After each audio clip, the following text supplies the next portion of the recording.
Hello, thank you for stopping by to check out the New Moon in Cancer video. The new moon this year is on July 4th. It is connected with a lot of water energy. We have 4 planets in Cancer. This Cancer energy is pulling us to find our emotional equilibrium. And there is a key, a secret key that is within the chart that will tell us how to accomplish that, that will teach us, guide us, what to do in order to have all the benefits, all the beauty that Cancer can offer, which are a nourishing life, feeling nurtured, feeling safe, being at home, being comfortable. All of those qualities of really being able to be at peace with yourself and your circumstances lie at the very root of the Cancer energy. So what is the secret key that is within the chart? And here's for you astrologers out there, here is a huge message, huge key to understand how you can connect with these planetary beings as to whisper to you.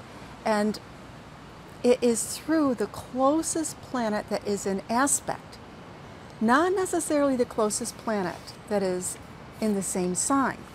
As you will see, the closest planet in the same sign, we have Mercury is in Cancer, Venus is in Cancer, they're the bookends. But by aspect, this new moon is exactly trying Neptune. That's the closest. And what Neptune is in its rulership in Pisces. And what this means is you bring in a spiritual component in order to release anything negative in your life. And what is the negativity? It's emotional. Water is emotional. Resentments, pain, disappointment, depression, anger, any emotion that holds you down, that's in your emotional body. This is a time of releasing that. And how you do that is with Neptune, through your spiritual practice, through retreating, through taking a shower, going into the bathtub, all this water stuff, going for a swim, getting next to a lake, meditating by a lake or a river or the ocean. The next closest aspect is with Saturn. But with Saturn, it's by what's called an inconjunct. And the inconjunct, and Saturn is in Sagittarius. If you haven't seen my video on Saturn and Sagittarius and for your sign, you might want to check that out. Saturn in Sagittarius is eliminating judgments. So part of it is about eliminating judgments. That's how you will get to this. How do you release all the negativity, the pain, etc., in your emotional body that could be from decades ago or last week, some hurts, disappointment. Part of it is understanding things. The first part is understanding it from a spiritual perspective. Second is to release judgment, anything where you're still judgmental about it. And this does not mean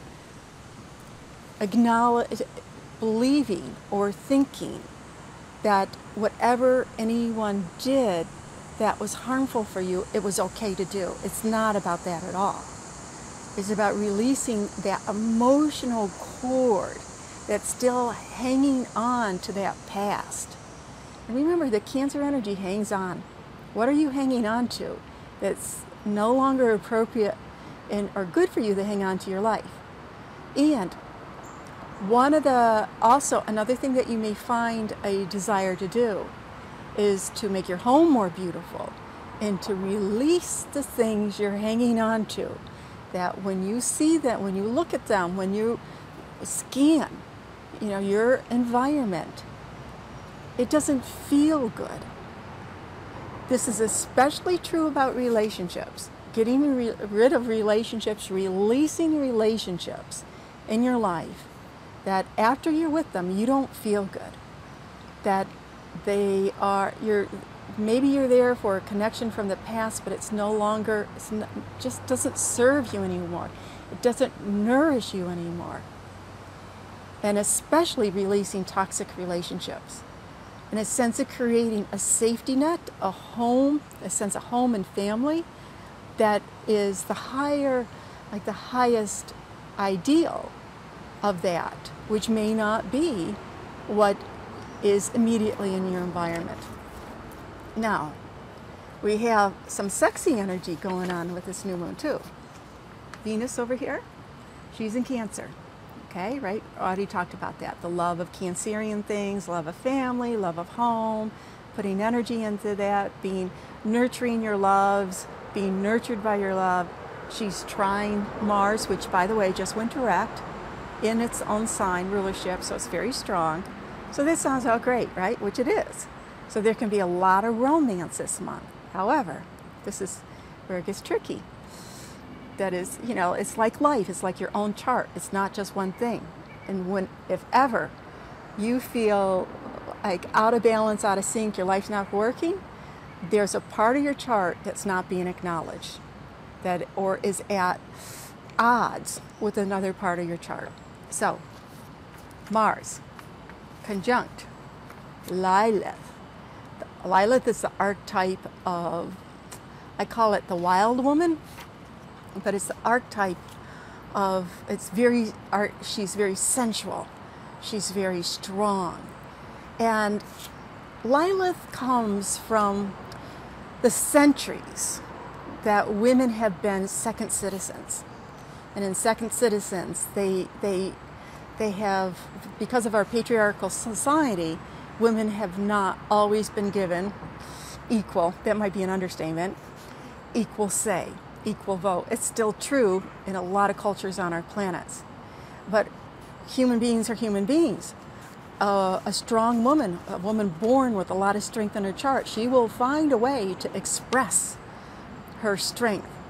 And so the Lilith concept is that I had to find a way to be as strong as I was, even though it may not have been all what others would consider above board. So that strong energy, I'm going to get my way. And I have a right to be sensual. I have a right to be who I am. So, and she's with Mars, so it gives a lot of passion. Again, goes back to that steamy, passionate energy this month. This isn't all though. So Mars in Lilith, I don't know if you can see this, but it's opposite Sedna. And Sedna is the archetype of being promised something and then feeling conned that it didn't work out. And it can be as simple as buying something. You see an infomercial, right? Whatever the infomercials you might have caught sometime in your life. Take this pill, in 10 days you'll be 10 pounds lighter. You know, I promise you this. And you did this and it didn't work out and you felt conned. But on a larger scale, it's also that sense of living the life according to what someone says. You know, if you do this, you do this, go to school, get married, do this, then this nebulous expectation of somehow things working out okay. And when they don't, that's the archetype of Sedna. It didn't. And because she is opposite, right? She's opposite this Lilith and this Mars. That can come. That is part of that emotional, getting in touch with that emotional stuff that's in your emotional body, that is under the surface. This energy, the energy on the top of the surface, is this nice Cancerian energy. Maybe you want to let go of something, be with people that feel like family. All great. Under the surface, like an undercurrent in the ocean, is brewing about where the frustration has been in life, about that sense of things not working out, and whatever you feel about it, right? That's what you want to come up from that undercurrent to the surface, to release that, so your aura, your emotional body is pure and filled with light and filled with love. Now, here's more. So we have that Mars Lilith conjunction. It's what's called inconjunct Remember, we already talked about one inconjunct from the new moon to Saturn, making adjustments. This is inconjunct to this other energy that's traveling together, the Uranus-Aries conjunction. And this has been an orb, this is going to be hanging out for a while. The Uranus-Aries conjunction. Aries is the archetype of feeling left out and really just mad, pissed off about it. And the story goes, and you can look up the myths for these things that will give you that understanding. Aries was not invited to something because she was always considered the troublemaker. So it's that sense of feeling excluded. Why am I not allowed? Why have I been excluded? I am who I am. Why can't I be who I am? And you're excluding me for who I am? In conjunct Uranus, in conjunct Mars, this is a volatile energy, and you see it in the refugees crisis, right? They are who they are, and they're being left out. There's a lot of things, and whether you're on in the one border or out of one border, whatever it is, whatever your personal border is in life, the energy of this new moon is saying, take a look at that. Take a look at where you feel that you have been excluded in life, left out in some way. Did you, whatever home environment, especially from early home environment, because we're in the Cancer cycle, was your home environment where you grew up, was it something? And obviously everybody has different circumstances, just by nature of life. You grew up in one environment, you're not growing up in another. But it's how you felt about it. Did you feel excluded because of it?